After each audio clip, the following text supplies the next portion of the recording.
დღეს 25 თებერვალი თენდება საქართველოში. ერთ-ერთი უმძიმესი და ტრაგედიული დღე ქართული სახელმწიფოებრიობაში.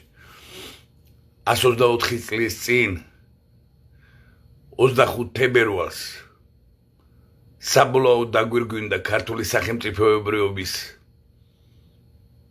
ოკუპაცია, ფაქტობრივი ანექსია საბჭოთა ბოლშევიკური რუსეთის მიერ. და ეს თითოეულ ქართველს უნდა გვახსოვდეს დღევანდელი დღე და თითოეულმა ქართველმა უნდა იცოდეს 1921 წლის 25 თებერვალი და 1992 წლის 6 იანვარი არის იდენტური.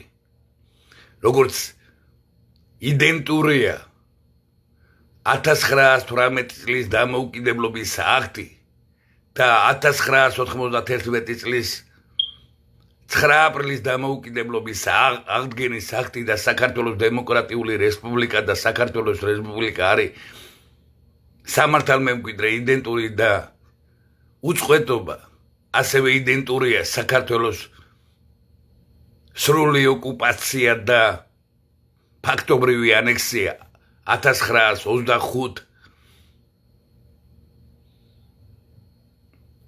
წლის 25 თებერვალსა და 1991 წლის 6 იანვარს.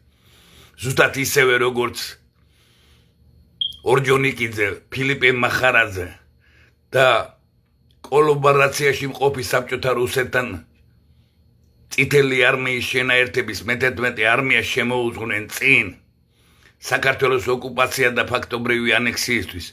ასევე ჯაბა იოსელიანის ბანდფორმირებები, მხედრიონი და კიტოვანის ბანდფორმირებები შემოუძღვნენ რუსეთის შეიარაღებულ ძალებს 1991 წლის 22 დეკემბერს და 26 და 1992 წლის 6 იანვარს მოხდა საქართველოს ფაქტობრივი ოკუპაცია, ფაქტობრივი ანექსია და დღემდე გრძელდება რეალურად ქართული სახელმწიფოებრიობის ნგრევა, ქართველი ერის მიზანმიმართული გენოციდი. მართალია ეროვნული იურიდიული ხელისუფლება ინარჩუნებს 1991 წლის 31 მარტის და 1991 წლის 9 აპრილის აღდგენის აქტს, მაგრამ ეს თითოეული ქართველის დასაცველია და აღსადგენი.